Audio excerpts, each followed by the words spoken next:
any more money. It's done. I hope they do it. I hope for your sake that happens. Sad for the homeowner, good for our business. But on the flip side is, if it does happen, that is 80% of Bank of America's portfolio. 80%. 10% is below 200. Over $1 million is another 10%. 80% is their cream of the crop. So if that does in fact happen, they feel you're going to have short sales like you would not believe. Any questions on that? Yes. Well, I have one right now that we just got the approval. Okay. And I've had a couple of conversations with Rich Sabo, and Okay. he's spoken to the seller because the investor doesn't put a deficiency waiver in writing or something, and this whole situation. So I need help because it's a real problem. And Okay. I don't understand what they mean by investor when it's PNC Bank. I don't know Okay, what they mean. good question. Most of the people, wherever you write your mortgage payment to, Bank of America, Wells Fargo, any of them, PNC Bank, 95% of the banks do not own that mortgage.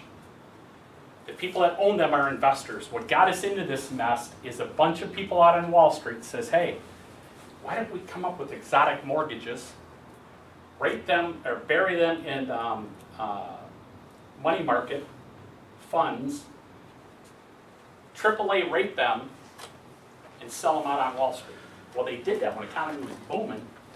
Oh my God, they're rated AAA, rated, let's go. So investors were buying up these. Investors are millions of people on Wall Street. Anybody have a 401k, IRA, any of that stuff? You may own part of your own mortgage and you don't even know it. So if you want to start making your house payment, stop making it. Don't do that. Mhm. So your scenario is the underlying investor, don't know who they are, they usually never tell us, dictates what goes on in the short sale. There's deals, I guarantee one thing, we will not get 100% of your short sales approved. If somebody else tells you that, they're lying to you. You're going to have some fallout. On the flip side, if you don't ever try, I guarantee you 100% of the time, you'll never get any results. So in your scenario is, if you want, call me tomorrow at the office and I'll call your seller to explain that. What is that number, Rick? 810-282-2000. Is it the same number as Nationwide? Okay. Yeah. Now, what we're going to tell your homeowner is, I have to look at the particulars on the particular file. Some banks won't put it in there, and history, the last 6 years, they have not come after the homeowner. The other possibly will, and we'll tell them what they need to do if that happens. Now, the homeowner, even if they don't waive the deficiency, we're going to ask them, what else are you going to do? That's what I'm trying to say, Right. but Yeah, so what I want you to do with your sellers, you be the good guy, let us be the bad guy. If there's something negative that has to get addressed to your sellers, let us do it. Well, he talked to somebody at some loan mod company, some famous guy named Moose, I don't know. Okay. I Googled him and he's on CNN or whatever. Anyway, and he told them, and if I gave 50% of my commission over to him, he'd take over and he'd go to the higher ups and he'd get a deficiency waiver, which he never called me today. And I was gonna say 25% only because it's a Johnson, but, anyway, so, God, I love you. You're willing to give up 25% of your Yeah. commission, I love you. well, No, that's I've all done they're going to everything. do. It's up to the investor what they're going to do. I don't care who you are. yeah. So many of them now. What we try to do throughout the process is trick them throughout the negotiating. We'll say, hey, you're going to waive deficiency, aren't you? Or I see the deficiency isn't on there. It's waived, correct. What they respond back to me in writing, even just with an okay, we got them. So they can't ever come back on them because they're representative at that bank. And we do that from the beginning all the way to the end, which I'll get more particulars on yours. Yeah, I have a bunch of emails from Tanya, she forwarded. Okay. So in her example, where the bank on the deficiency is not willing to put it in writing that they relieve them, well, I don't know about you, but if I have a $100,000 mortgage and the deficiency is $25,000, I'm better off winging it, because the worst I'm on the hook for is $25,000. Because if it forecloses, then they come after you for a whole heck of a lot more money. And we're going to talk about that in a minute. how ugly that gets. And that phrase you gotta write down, because when you go out to your listings and you tell a homeowner this, it's worth its weight in gold. All right, any questions on what a deficiency is? Deficiency is the loss that the bank has incurred, the net loss. Now, what the house sold for, after all commissions and transfer taxes and closing fees and back, water bills, it's what the bank nets, so what that homeowner owes. That is what the deficiency is, or otherwise called loss. Now, if a homeowner, you're going to hear this, that I don't want to have to pay taxes on my loss.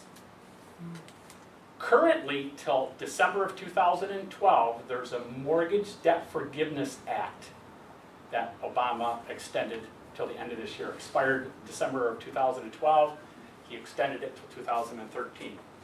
And it has to do with the taxable ramifications of a short sale. Homeowners need to understand there is a hard cash payback, which is like a deficiency like you're speaking about, which means I owe the bank $100,000, we sold my house for $50,000, there's a $50,000 loss. If the bank does not waive that deficiency, they may want me to pay back some of that or all of that deficiency. I call that a cash payback.